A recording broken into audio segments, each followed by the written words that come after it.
Good afternoon, everybody, and welcome to the ESL UK Premiership. We are here for our fourth week, and boy, what a fourth week we have coming up for you guys. Of course, the UK Premiership here, brought to you guys by AOC, SanDisk, Need for Speed, and now our new sponsor, Tornado Energy. So welcome to the family, Tornado Energy. I am here with my co-caster, Vedius, as always. How are you doing, man? I'm doing fantastic. How are you feeling today, Munchables? I'm feeling phenomenal. I'm ready to get into the game. So our first matchup of the night is going to be a best of three between Exertus Esports and the National University Esports League. Now, these guys are both sort of middle of the table teams. How do you feel this sort of best of three is going to pan out? It's definitely going to be an interesting matchup for sure. I feel as though Exertus, at the moment, they are running a sub in the form of Crusoe in the top lane. The last time we saw them play, Crusoe was a large factor in terms of their games. We saw him have a phenomenal impact on that Maokai in the top lane, as well as Renekton. So Crusoe, I feel, is going to be a very problematic individual for the side of the NUEL. Meanwhile, on the side of the NUEL, they're definitely not a team to be underestimated. We saw them the last time they played against FM, give them a bit of a hard time in the early game. They did come out with a little bit of a lead, and this week they're also running a new jungler in the form of Shaven Tortoise. So definitely going to be an interesting name to cast, but also we have to bear in mind their phenomenal mid laner Dynasty. I really hope this week they give him Ari, because I've been hyping him up so much. All I've been saying is how good his Ari is, and then people keep banning it, and I can't prove how good it is. Maybe that's your fault. Maybe it's my fault, yeah. So much. I'm really sorry about that, Dynasty. Nevertheless, yeah, it's a pretty even matchup. I would say it would go slightly in the favor of Exertus. You know, they do have a little bit more experience, and thanks to Crusoe being, I mean, he used to play for FM, and he's been playing for a bunch of different teams during the summer break. He's just got so much team experience, so much knowledge of the game, and so strong as an individual. I feel as though he, as just a player, gives that team a slight edge coming into this matchup. Yeah, and I mean, he used to play mid lane as well, and when he did, he was an absolutely phenomenal mid laner, one of the best in the UK for sure. And I mean, so far, what we've seen of him in the top lane has been pretty much as phenomenal. He's been doing an incredibly good job. But then as well, he's going to be going up against Trash Club Billy, who is one of those players that he'll either dominate his lane, but even if he starts to fall behind, he never feeds, he never plays particularly badly. He'll just hold the lane, he'll just farm on the tower and make sure that he doesn't end up sort of bleeding out, as it were. As we've seen a couple of the other top laners in this tournament not so good at doing that necessarily. So Trash Club Billy definitely going to be an opponent that certainly hinders that ability to just snowball the game, hinders that ability to run away with it, as it were. But very interested as well to see this jungle matchup. Now, obviously, Exertus Dan, very, very experienced jungler within the UK. He's been all over the UK scene for the last couple of years, and he's going to be going up against Shaven Tortoise. Now, Shaven Tortoise, I mean, first of all, excellent name, absolutely hilarious name, but I've not ever seen Shaven Tortoise play. I've honestly not heard the name before he's joined this roster, so I don't really know what to expect coming out from this guy. Now, he's a Diamond 1 jungler, so he's obviously a good player. How do you put yourself in the shoes of Dan right now? What do you do coming into this matchup? Well, I'd say one of the biggest constraints about the jungle at the moment is that there are particular champions that pretty much fit exclusively in the meta. Yep. You know, you have Rek'Sai still okay, Gragas still okay, Elise after the nerfs, she's still okay, and you know, Skarner's probably a top dog. We are playing on patch 5.17, so he has had a little bit of a hit, but Skarner's still incredibly strong. And, you know, it's just the fact that even though Shaven Tortoise, nobody really knows much about him, nobody really knows his champion pool, he is a bit of an enigma coming into this game. It's still kind of expected that he's going to be playing those meta junglers. Maybe he has a secret pocket pick coming out. He is a Shaven Tortoise. So that is true. Maybe he'll come out like Rammus is kind of tortoise-like. Maybe he'll pull out a secret Rammus all of a sudden. You know, we don't. You know, there are all these different things that various factors. So it's going to be interesting. I have seen a couple of their scrims because I'm cheeky and nosy, and like he definitely performs relatively well with the team. He seems to already have a decent synergy, and I think that's because he's just starting out university this year. He is. I can't quite remember what university he's going to. I believe it's Portsmouth. But he's young, he's keen, he's eager, he wants to get involved, and to be playing this early on, it might be a bit, pressure might get to him, I feel, He is playing already at, around the top end of the UK scene. He hasn't really slowly been introduced yet. Yeah. So pressure might be a bit of a factor for him coming into this game. Yeah, absolutely. I can certainly see that being a potential issue for them, but we'll have to see if that is going to be the case as we have head into Champion Select. We'll be bringing that up onto your screens in just a couple of seconds, but I'll quickly run through the bans for you guys. So the first 3 bans on the blue side are going to be Ari, LeBlanc, and Gangplank. Sad. And yeah, the Ari's going to be banned out. Gangplank as well, which is hilarious to watch, is going to be banned out. Interestingly, LeBlanc banned as well, though. Not something we see banned too often anymore. I know that Dynasty plays. Elis likes those champions, the ones that can kill your AD carry and support when you're not paying attention. Do you know do you remember back in the day when Faker used to sit in Baron Pit and then a support would come like leisurely, I'm going to go ward Baron Pit, absolute, enjoying life, and then all of a sudden, bang, Ari's there, bang, LeBlanc's there, one-shot support. Those are the type of champions that Dynasty likes to play. So they've they've noped right out of there, decided they don't want to give him any of that, and so I do understand those bans. But they have left Fiora open. And Fiora is considered an incredibly strong top laner right now. She might have a bit of a rough laning phase, but still a definitely strong champion. So I wouldn't be surprised to see that coming out relatively soon. But it doesn't seem to be a priority pick. They're going to pick the Orianna away. I think what Exertus believe is that Dynasty has quite a small champion pool. And weeks and weeks and weeks ago, I mentioned this may very well be one of his weaknesses, because I feel as though while he's extremely strong on the champions that he's known for, he's not, his champ pool isn't particularly wide. And what they've done is they've banned 2 of his big power picks, and they've taken away one of his 3rd, comfort popular picks. So I think they're trying to deny Dynasty as much as possible. They recognized he's probably one of the biggest threats from the side of the NUEL, and they're doing their best to, I guess, shut him down, really. Yeah, absolutely. Interestingly as well, ever since the tweaks to them, we've not actually seen any of the Juggernaut champions banned. Garen, Skarner, Darius, and Mordekaiser all open. Mordekaiser is pretty darn strong right now. Honestly, with no one banning that out, I'm a little bit surprised nobody's first picked it. Yeah, I guess it's kind of, I want to say situational, but being not an AD carry, I can't honestly tell you when the best time to pick it is. All I know is that in terms of its laning, it's very good at shoving, and generally you come out ahead in the lane because of the experience advantage you gain. So for those that might not know, the passive on his W now gives him full experience every time he kills a creep. So even if he's in lane with if he's in lane with all of his teammates, as long as he gets the last hit on those creeps, he will always get full experience. So when they put him in the bottom lane, when they give him the 2v2, generally he's just such a menace because he's always going to hit that level 6 mark first, which means that it's pretty much, every fight they're going to have the level advantage, which makes him such a massive nuisance in the bottom lane. But it does look like that if it is going to be picked up, it's going to be picked up very, very late. So I wonder whether or not they're just going to stick to their traditional champion. We'll have to see. I mean, Exertus have obviously opted not to go for it. They've locked in that Tristana, which, again, very, very strong AD carry in the current meta. And it's going to be up against a Vayne by the looks of things. So maybe we don't see any Mordekaiser whatsoever. Maybe we don't see a single one of those Juggernaut champions.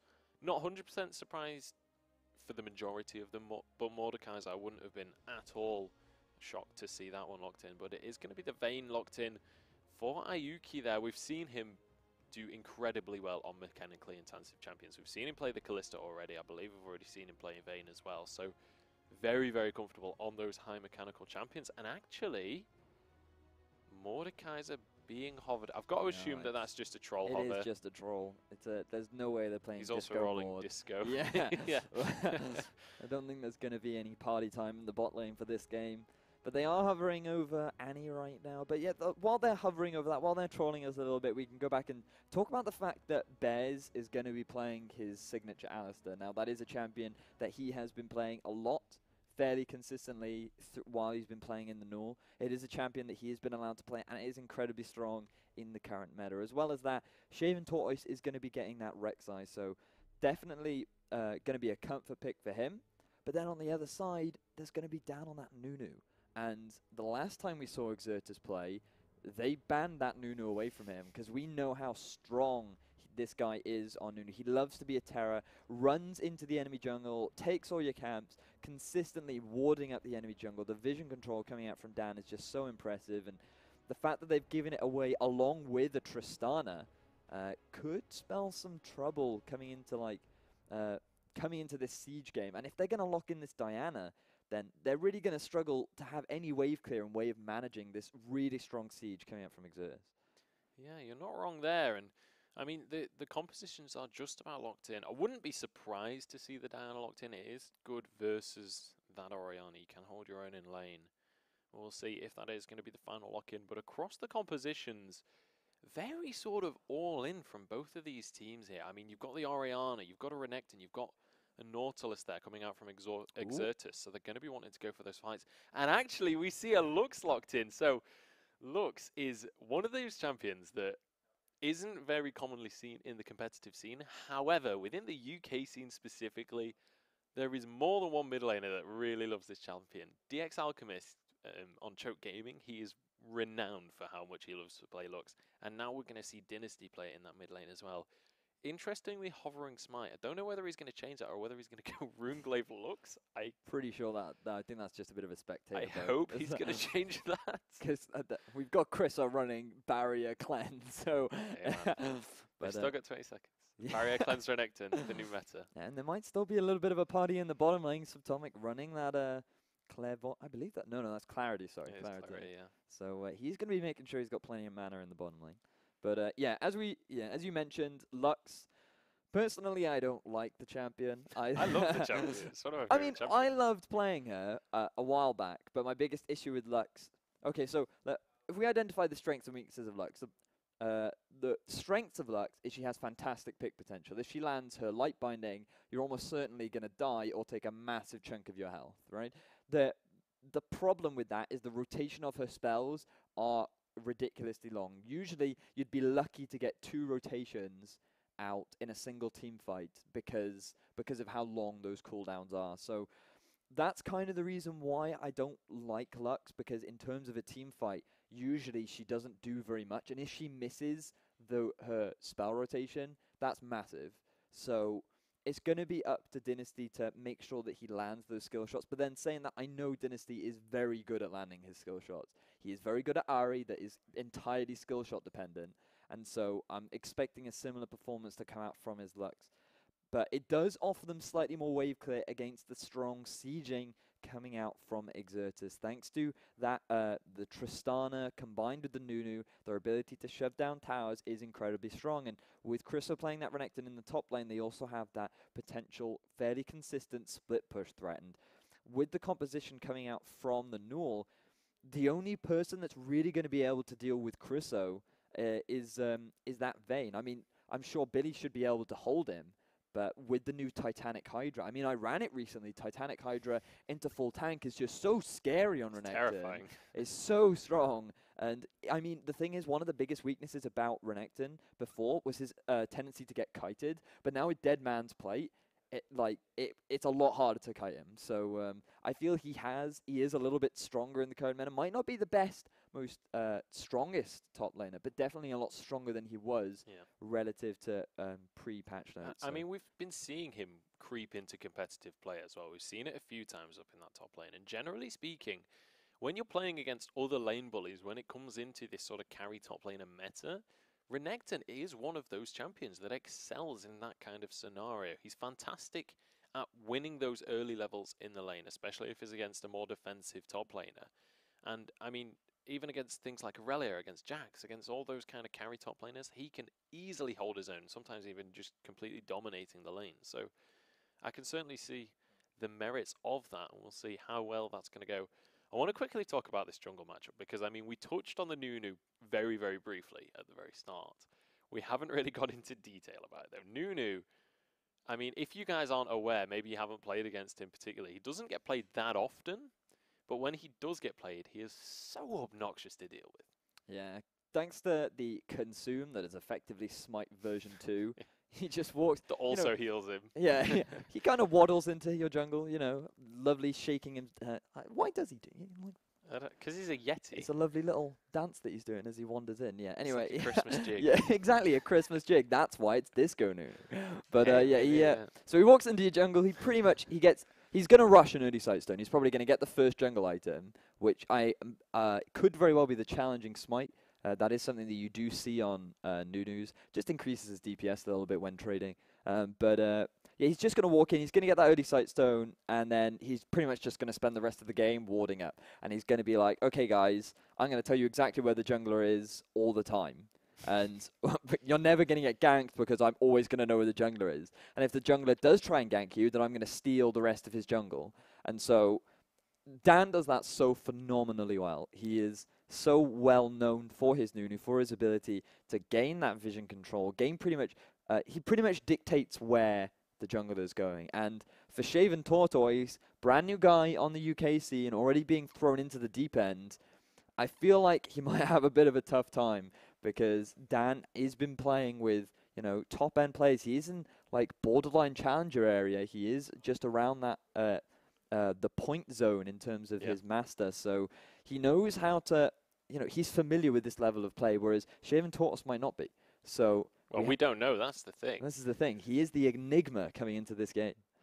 Yeah, absolutely. And I'm excited to see how well Dan does on that Nunu, how well he capitalizes on Shaven Tortoise's positioning throughout this game. But, I mean, looking across the team compositions, this should be an incredibly exciting game. We've got, obviously, very, very aggressive team compositions coming out from both of these guys. And we are going to be heading onto the Rift in just a couple of seconds. But, I mean, yeah, so we've got like an Alistair into a Malphite, into a Rek'Sai knockup with Lux damage, with a Vayne kiting around the entire time. Up against, you've got the Orianna, you've got Tristana damage, you've got a Nautilus support, you've got Renekton. So much aggression can come out of both these teams. I wouldn't be surprised, though, to see kind of more of a disengaged style coming out from this blue side.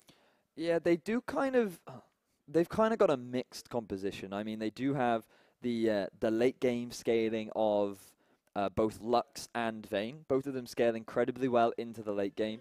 And you do have very nice peel in the form of the Alistair and the Lux to a degree. So it's kind of a difficult one to run because Exertus don't really have any reliable hard engage. The best form of engage they're going to get is either Wiz lands a hook, maybe Wiz is going to engage with the depth charge, or maybe they're looking for a flank with Chriso. And in the last game we saw Exertus play against Team Pariah, I believe it was, they were very good at getting these flanks in, but it depends on how well the NUEL can control the vision. So it's very difficult to identify what they're really trying to aim for with their composition, because for the NUEL, they do have the hard engage from Bears of Bears on that Alistair, and they do have the hard engage from Billy on that Malphite. But they do have a lot of damage from Dynasty, and then perhaps they're looking for a cleanup with Ayuki. But then, the counter engage coming out from Exertus is also incredibly strong. If you engage immediately onto the team of Exertus, then Chriso and Dan are just going to run straight on you. You've pretty much, their ability to counter engage is just so strong with that composition. So it's going to be interesting to see how they decide to play these team fights out.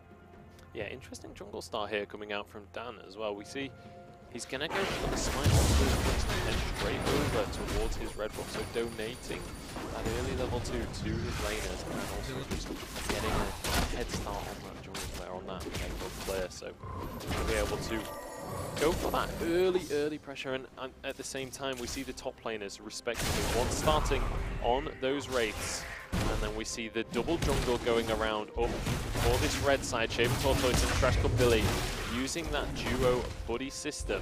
So pretty standard starts across the board, just using those strategies to make sure that they don't fall behind in lane, getting those creeps on the board. So interestingly, we can see that Billy's decided to start with the Cloth Armor. Oh, actually, I might have to get interrupted because Exertus have hit level 2. But unfortunately, they're not going to be able to pick anything up from that. So, yeah, they were looking for a bit of aggression, but decided to go against it. Oh, the hook goes out! You say that, but Ayuki's been hooked in, but it's looking like Subtonic's losing this trade. The bomb has gone down, though, and actually, all in all, it's pretty even across the board on that one. So, nice hook does come out from Wiz, manages to land onto Ayuki, but very nice. Well, interesting kind of decision there from Bez. He chose to actually knock Wiz away rather than Subtonic. Ooh, another headbutt pulverize lands onto Subtonic. Yeah. Bez, I mean, impressive from the NUEL, like trading aggression. You can see not fearless, or they are, in fact, you know, a fearless bot lane. So, I like this coming out from the NUEL. Meanwhile, we can see heading over to the mid lane. At the moment, Imbolite getting a slight lead, but nevertheless still fairly even. I expect this middle lane to be fairly boring, not very exciting matchup to happen. Yeah. But that's kind of what mid lane is at the moment. Too, you know, you do have all mages, but Imbolite takes a bit of damage. He does indeed, but he's traded back pretty evenly as Nunu comes in from behind. It's a beautiful bait, and Dynasty is in all kinds of trouble, but Shaven Tortoise has arrived on the scene. He doesn't get the knock up though. He flashed after he'd already popped out of the ground. That's going to mean, by the looks of things, both mid laners are going to get away with it. Dan, though, doesn't want them to. He's going to have to back away eventually, though. Yeah, so it was a bit of a misplay there from Shaven. Unfortunately, as you said, he, you know, he flashed, well, he jumped up out of the ground a little bit too soon and wasn't able to get the knockup. But they still get the heal out of Imbolite and the flash out of Shaven. So not a bad trade overall. And that's actually given a pressure advantage over to Dynasty. So overall, it still has worked out for the side of the NUEL. And, you know, not that bad at all. Meanwhile, we can see across the map, Billy struggling a little bit on CS. Chriso really displaying his dominance in the top lane on that Renekton. And we did talk about how much of a lane bully Renekton is in the current meta. So that cloth armor doing what he can for Billy, but, you know, he is falling a little bit behind in this early game. Yeah, and I feel like maybe with those pots in your bag, you can go a little bit more aggressive, but Chriso is in a little bit of trouble. Shaven Tortoise comes through his second gank of the game already, deciding to back away from this one as Chriso starts to position very aggressively.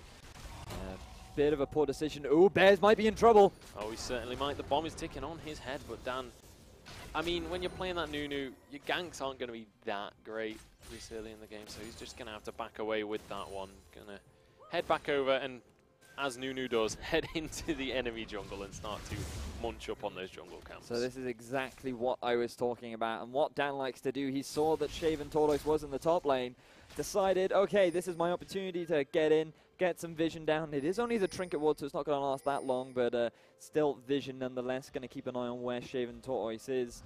And yeah, at the moment they are dancing around this dragon, and it is very possible for Dan to go for an early dragon on that Nunu with Smite version 1 and 2 available to him.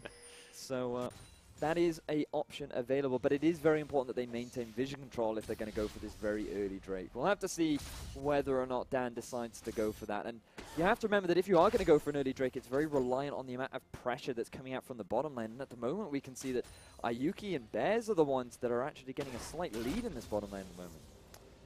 You can see that on a brand new scoreboard that's come out in the most recent patch, in case anyone hasn't noticed. It's nice and green now.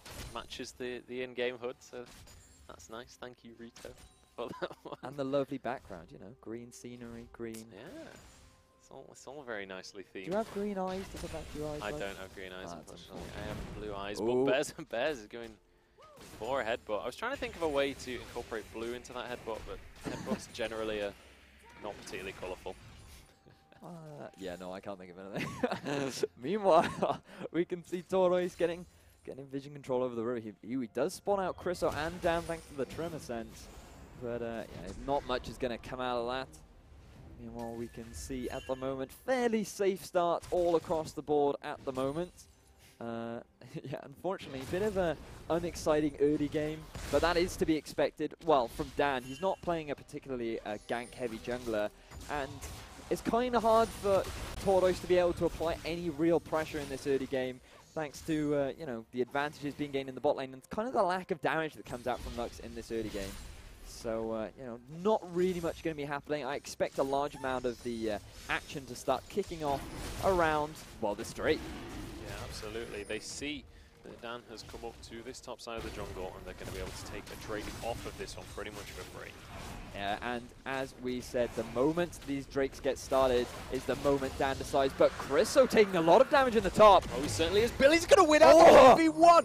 Renekton should not be losing that kind of 1v1. Billy is going to be very happy with that one. Yeah, we saw, well, on my screen I could see that Chriso was trading pretty heavily with Billy, but Billy's already been able to pick up his Glacial Shroud, so he does have a fair amount of armor coming into this early game stage, and I mean, I'm quite surprised at how well he was trading. I mean, he has decided to, well, actually, he hasn't, yeah, no.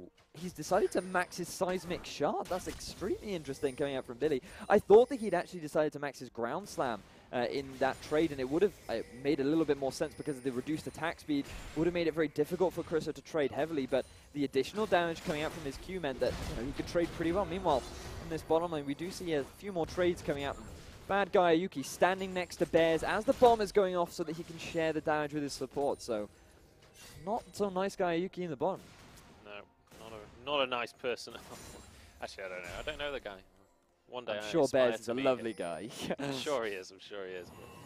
Going to be able to trade pretty decently, and that's one of the things about Tristana as well, is you are so obnoxious to deal with in the lane. With those bombs, it's so difficult to trade against that champion, and Ayuki is feeling the wrath of that. He's falling a tiny bit behind in CS, but really nothing too huge. But with the BF sword in the hands of Tristana, could have a little bit of an advantage, but as I say that, we see a jungler and we see a mid laner all heading towards this bottom lane. The binding is going to land onto Wiz, but it's going to be Dynasty in all sorts of trouble. He has to flash out as the teleports are all going to be channeled in. Chriso condemned away back into the Tribush as a 3-man shockwave comes through. Trash Claw Billy is all on his own, but the rest of his team has arrived now as Chriso is going to be the focus target. He's going to be healed out though as Absolute Zero is going to blow Tortoise apart, and now Bears is all on his own. He flashes over the wall, but Subtomic is not letting him get away with that one. There's a double kill for the Tristana, and that is going to be a beautiful fight for Exertus. Yeah, NUEL did not pick a great fight in that situation. Unfortunately, Billy was completely separated off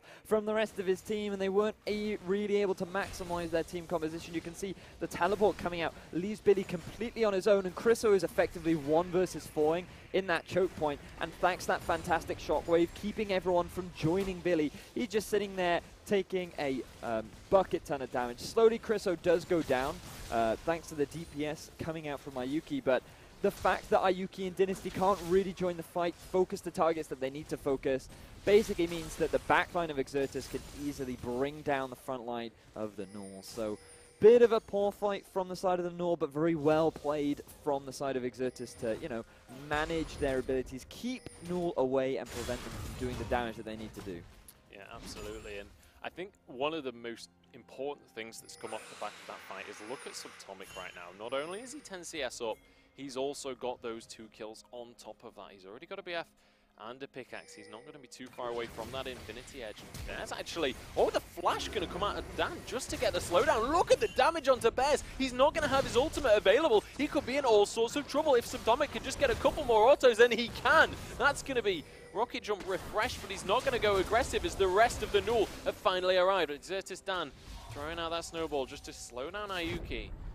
Just a nice, easy pick coming out from Exertus. Very confident flashing forward for that one. Yeah, Bears overextending there to try and get deep vision down. He didn't need to push that far up, and he really shouldn't have tried to. He had absolutely no support, he had no ultimate, and he had no flash available to him. So, big misplay there from Bears to try and get vision that realistically he just didn't need at that point in the game. So, that's going to hand another kill over to Subtomic, and this is not a good thing for the side of the NUEL. The stronger that Tristana gets, the worse things are going to be looking. So they really need to start looking at ways of controlling or mitigating this pretty fed Tristana at this point in the game.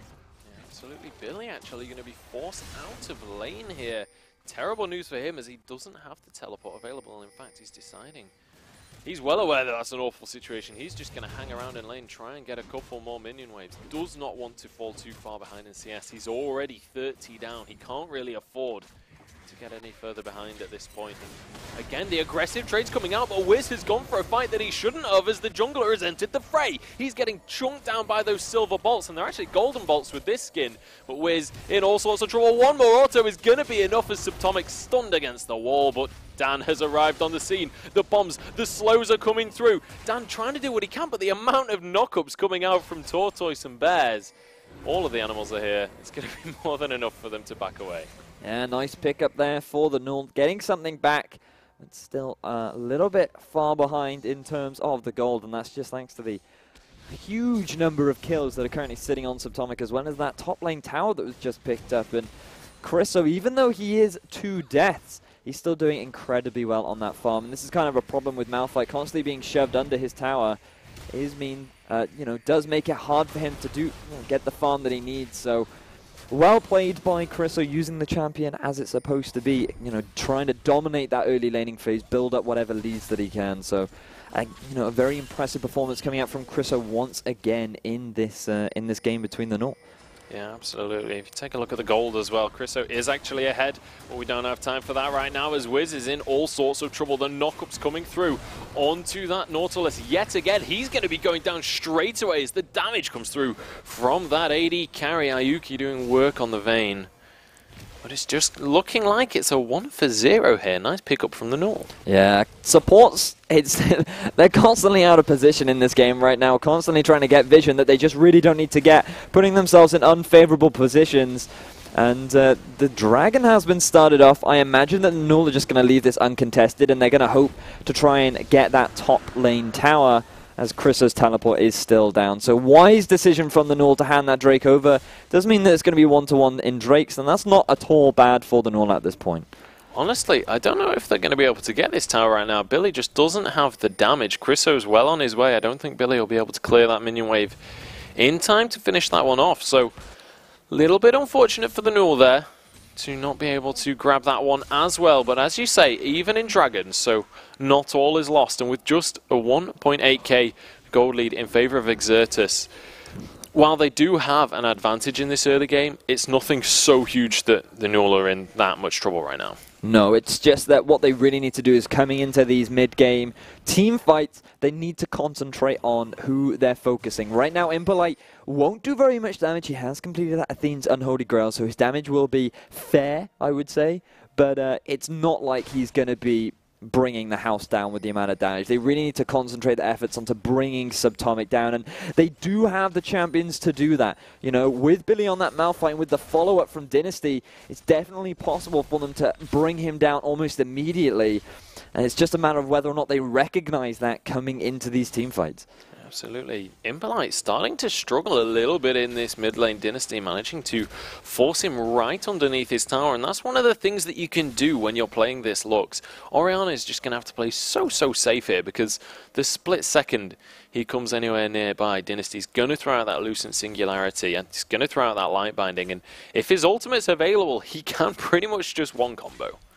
Yeah, he can. He has also completed his Athene's Unholy Grail, so Dynasty going to be doing a fair amount of damage as well. It's when those death caps come out from both the mid laners that we're really going to need to keep an eye on how much damage they're going to be doing, because that death cap is a pretty large power spike for both of these mid laners. So really, whoever gets that first is going to have a big edge coming into this mid game. Meanwhile, we can see in the bottom that Siege composition doing some work with the Tristana and the Nunu, and they might even look to continue pushing as they know Bears is not in the lane. Yeah, and it looks like this might be Tier 2 bot pressured onto, as the mid lane is going to be the choice coming out from the NUEL here. They're looking to grab this one, but Exertus are reacting. Everybody starting to barrel across the map to maybe try and engage this fight, but Billy is here to try and slow down the oncoming storm right now. He's looking for the ultimate as soon as he can find it. Dan going to get the Unstoppable Force. That's not the name of the ultimate, but it's not going to do much as the headbutt knocks him away. And it's just going to be disengaged. Yeah, the shockwave was used incredibly early from Impolite to try and keep them away from the tower. He had to use his flash in that engage as well. Meanwhile, Renekton was completely out of the fight, so there was no real follow-up from Exertus. They did what they can to try and force them off the tower, but nevertheless, the NUEL do pick themselves up that middle lane tower. And as well as that, they burn a few summoners, so nice advantages picked up for the NUEL. We can see 2 flashes were actually burned from Exertus, so overall, good advantages gained for the side of the NUEL. Yeah, so well played by the NUEL. They've managed to get themselves a little bit more gold, but the goal gap itself has actually extended ever so slightly for Exertus. They are obviously one tower up on the scoreboard right now, so the NUEL need to look to try and equalize that one. They did only just pick up their first tower of the game, so they are falling behind ever so slightly, and I think a lot of that right now is in the hands of this AD carry. The Tristana, 3 kills, 150 farm, up against the 102 on that Vayne with only 110. So definitely a huge lead in the hands of that AD carry. Subtomic doing work there, and actually 1,500 gold ahead of his AD carry counterpart, but actually Imberlight caught up by a binding. There's not going to be any follow-up though. Yeah, the main gold differentials are in the top lane and in that AD carry. Both Exertus laners having a 1,000 gold advantage on their counterparts. Well, actually, Subtomic actually having a 1.5k lead over Ayuki. So, you know, those lanes did do incredibly well in terms of fun. You can see such massive CS differences managed to build up. And, you know, that's really a testament to how good this team is and how much experience they've had together. So, we'll have to see whether or not the NUEL can, you know, weather out this early game and use their pretty decent late game to be able to bring it back. I mean, this is one of the things that I was going to say is like, oh, they've got Vayne, it's a really late game AD carry, blah, blah, blah. So is Tristana. Yeah. So Tristana's also disgustingly good in that late game. So, honestly, the NUEL, if they continue to just slowly but surely lose leads like this, they could start to find themselves a little bit in over their heads here. Looks like they're going to try and get some deep vision here, try and get some water out. They're deciding that's just not safe right now. But this CS differential is just so big right now. I mean, for there to be a 60 CS difference between the two AD carries, I'm not even sure where that came from. I mean, originally when I was looking at the bot lane, Ayuki was the one with a slight CS lead. Then when Tristana got a few kills, it slowly started to swing towards Subtomic. But then all of a sudden, this massive CS differential has built up, and it is not looking good for Ayuki with only one item completed. It's definitely a good item to have on Vayne, but, you know, against the Zeal plus Infinity Edge of that Tristana, these team fights, I feel as though NUEL want to kind of avoid them because right now they are pretty far behind. Their carries just don't have the gold that they need to be able to win these fights. So I feel they need to stall things out. The Dragon is going to be spawning pretty soon, and I honestly think they should just hand it over. Yeah, I wouldn't be surprised to see them do that, but currently they do have pretty much complete vision control of this area, trying to sweep away what wards Exertus have managed to grab for themselves. The binding going to land onto Imberlight, but no follow-up damage going to come out from Dynasty there. Trying to hold on to that ultimate, hold on to the combo for if a fight does start to kick off. Yeah, right now they are just dancing around this dragon while Chriso is consistently applying pressure in that top lane. It does look like he's decided to go for the Ravenous Hydra rather than the Titanic Hydra. Interesting choice, but it does give you a little bit more damage. You do lose a bit of tankiness from that as you don't get the HP that you get from Titanic. But nevertheless, it still gives you a fair amount of damage as well as a little bit of lifesteal, so it helps sustain in that split pushing role. Meanwhile, it does also look like that he's going to head towards that Black Cleaver, so they're completely relying on Dan being the sole tank, well, along with Wiz. Wiz will also be fairly tanky, but yeah, it does mean that they're going to have an extra threat coming out of that top lane. Certainly does, and with that Dominus ticking away, Renekton does naturally get relatively tanky anyway, and by the looks of things, Exertus opting not to even trade for, or not to even go for this dragon. They're just going to take a mid tower. They're pushing for the top tower as well. The teleport going to come in from Billy. Oh, but they're looking to go for a death brush right now. They're setting up in the NUEL's jungle. Oh, please don't face check this one. They have thrown out a ward. Bez very confidently walking forward towards that one, and Exertus going to have to back away. Yeah, it was very smart of him to put a ward down in that bush and not get caught out. So we can see, though, for that Drake, they do lose their middle tower, so the gold lead is going to extend even further for Exertus, and now they are sitting at a 3-to-1 tower advantage, which is kind of what you'd expect considering how strong their siege is relative to that of the NUEL. And yeah, I mean, Exertus using their comp efficiently right now.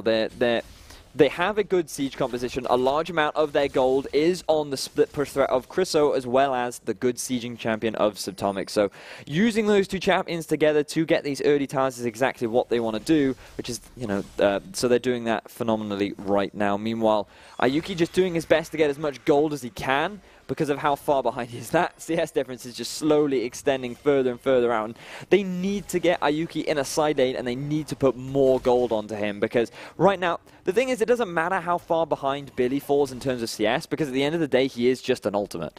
I mean, his job is to get in the way. You know, he's already pretty tanky. There is no, there's no last whisper on Subtomic, so he's not going to shred through him particularly quickly. And Crisso's not going to be looking to focus down that Malphite either. So he's going to be relatively tanky, and they need to just tunnel as much farm as possible onto Ayuki to get him to a point where he can start shredding through this front line. So hopefully they start doing that and, you know, getting him back into the game. Wiz, they're just gonna... Reminds me of that YouTube video of the Nautilus at the blue buff. Just flashes without hesitation, sees he's in trouble, just gets the heck on out of there. In the meantime, Dan, these guys are just not scared about walking into enemy territory right now. Dan just walking up, clearing tunnels like it's his own jungle. And honestly, when you're playing that NUEL, it pretty much is your jungle anyway. So also running that NUEL bot skin. So I mean, if you're gonna play NUEL, you gotta pick up that NUEL bot. It's like one of the best skins in the game. The laugh spam is just too strong. It's so good. Ha ha ha ha ha ha.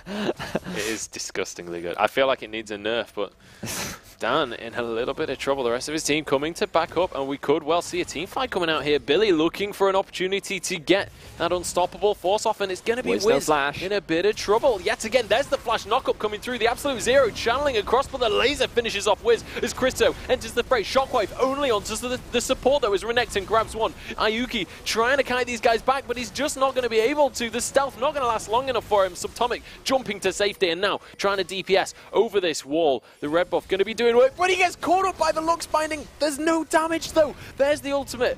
That's not an ultimate. That's just a knockup coming out from Bez, but he's going to go down, and now Billy in all sorts of trouble. He has so much armor, though, and they just can't seem to kill him. He's trying to survive this one. The Lightbind lands, and that's going to be the kill coming out from Dynasty. And that is going to be Imbolite walking away on 100 HP. He's looking for more, though. He's not going to find it. That was overall a 3 for 3. A bit of a crazy fight.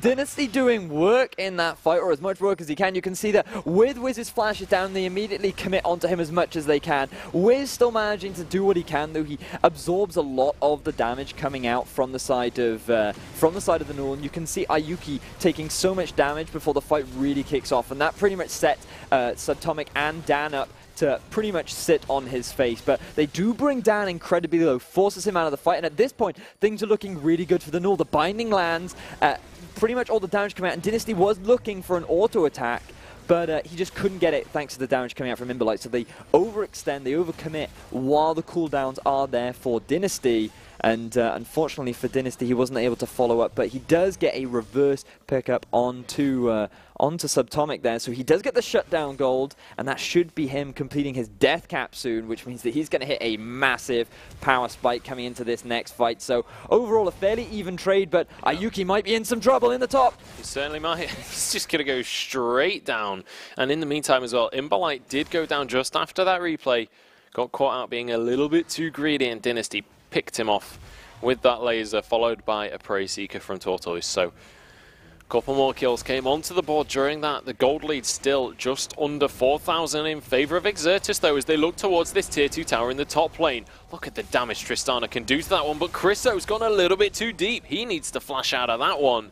And now the tower is going to go down. Subtomic able to finish that one off. And Crisso looking to go for the engage, but he's just not tanky enough to do it. That's a beautiful knockup. There's the laser coming through. Dan in so much trouble right now. A nice depth charge knocks pretty much everyone up, but the shockwave only lands onto Tortoise. Now Imbolite has to get on out of there, as Billy has found himself in a 1 versus 3 right now. He needs to skedaddle from that one, but they're going to continue to chase. Everybody from Exertus is feeling incredibly weak right now, but they might just be able to get away from this one. Tortoise may be looking for a Prey Seeker. It's not going to be able to do the damage it needs, though.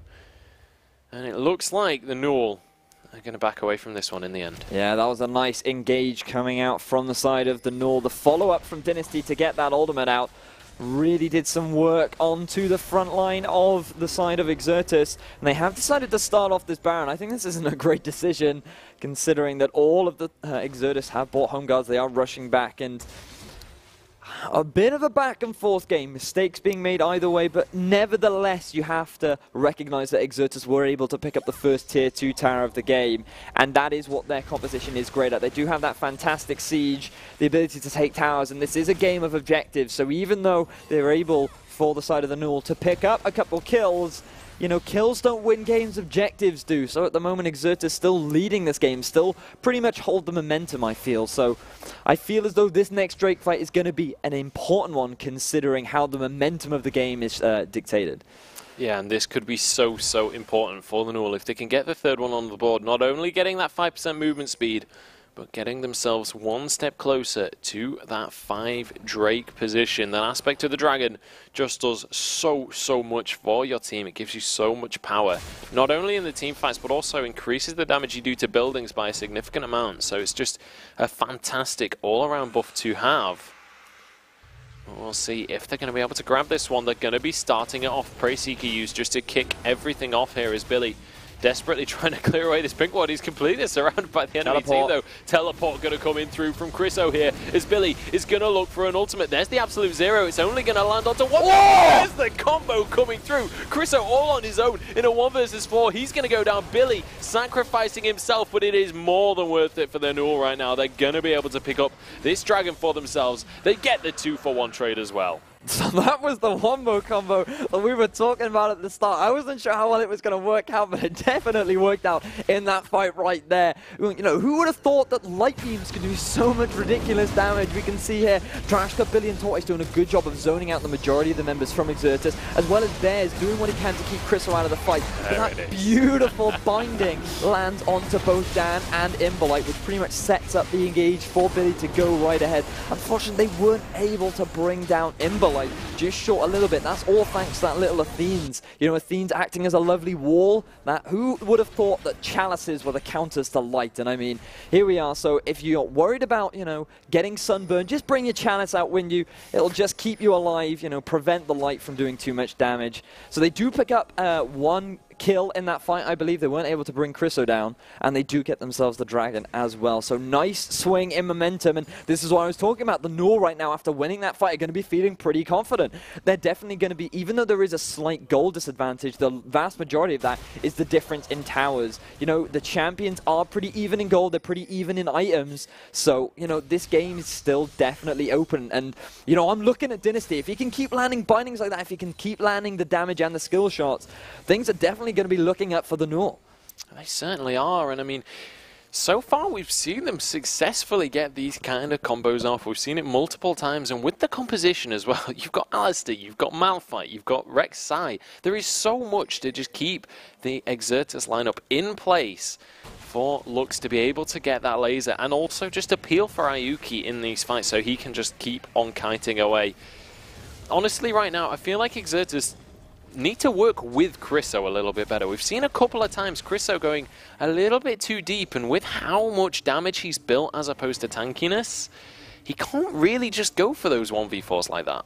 Yeah, trying to get onto the flank, I mean, by being that squishy and by having absolutely no magic resist is going to make it very easy for him to get dropped. And you have to remember that Vayne is fantastic for shredding through HP, and the fact that he's only now just got a tiny bit of armor means that Vayne is still going to rip through him. Vayne is still going to do a fair amount of damage, and with the huge amount of peel available from Bears, it's going to be difficult for Chriso by himself to lock down that Vayne, but Ayuki has found Dan, but nothing much really going to come out of it. But I feel really sorry for Dynasty. I believe he's actually, I don't even know if he's had a single blue this game, because Dan has had such fantastic control around that blue area, and I believe he's denied the last 2, maybe even 3 blue buffs from Dynasty. Well, I know the one before this one, Dan did deny it, but in a weird way. He came and pressured, and it forced Tortoise to smite it. Oh, I see.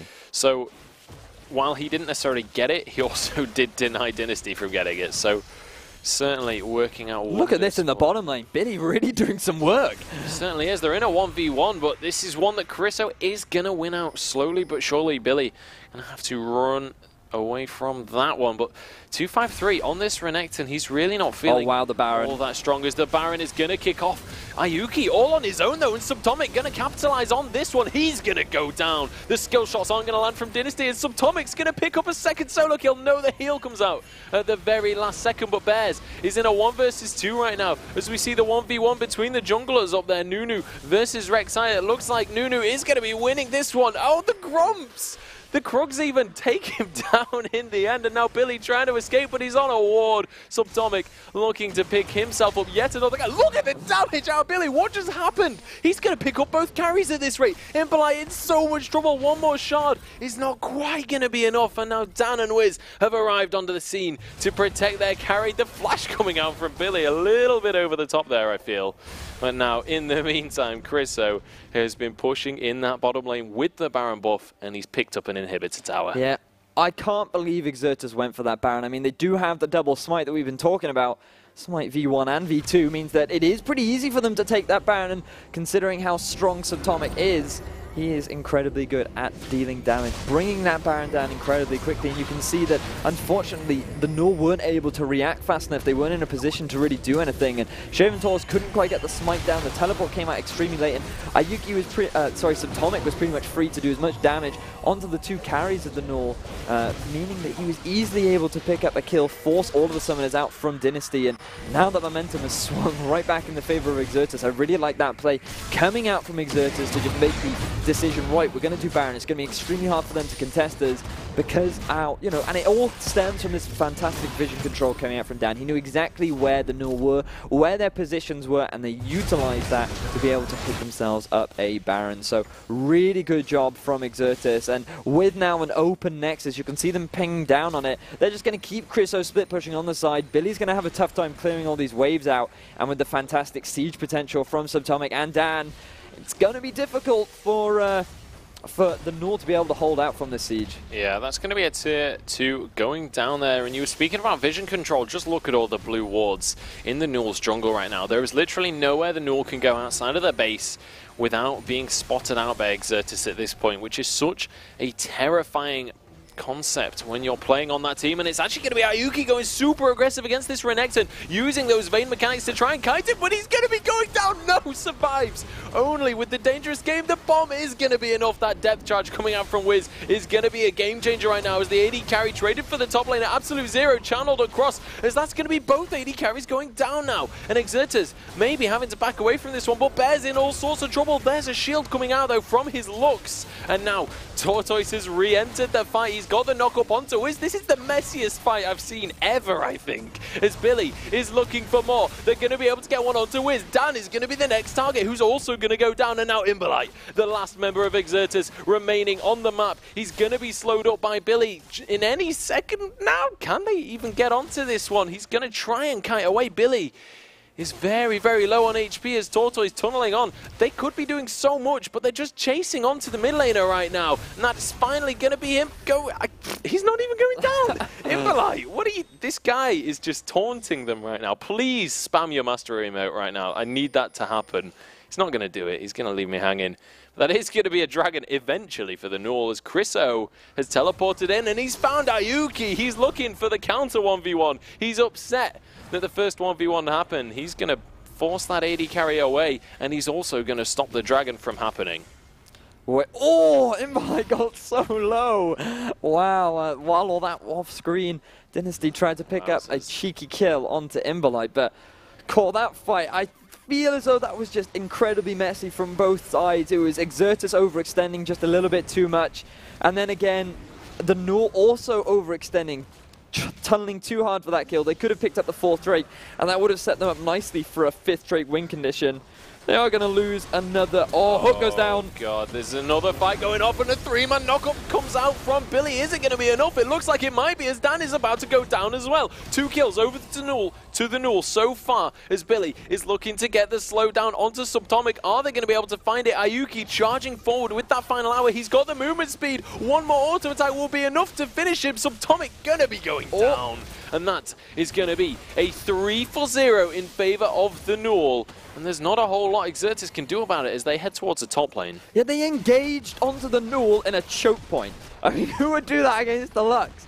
I mean, they literally just basically said, okay, Lux, we want you to throw your light at us and show us what it's like. And so that's what he did. He threw so much damage down, ripped through the no magic resist coming out from the side of Exertus. And with the death times, it does look like they're only going to be able to pick up this tier 2 inhibitor tower, but still, that's not a bad pickup at all for the NUEL. And this game is just so messy from both sides. Exertus could have executed so much better. They could have, they were looking to take that blue buff, and with the gold lead that they had, they could have looked to pressure that bottom open nexus. But with that Void Staff now completed for Dynasty, heading towards either the Rylai's or the Zhonya's. He might even go full damage. He might look to go for that Luden's Echo.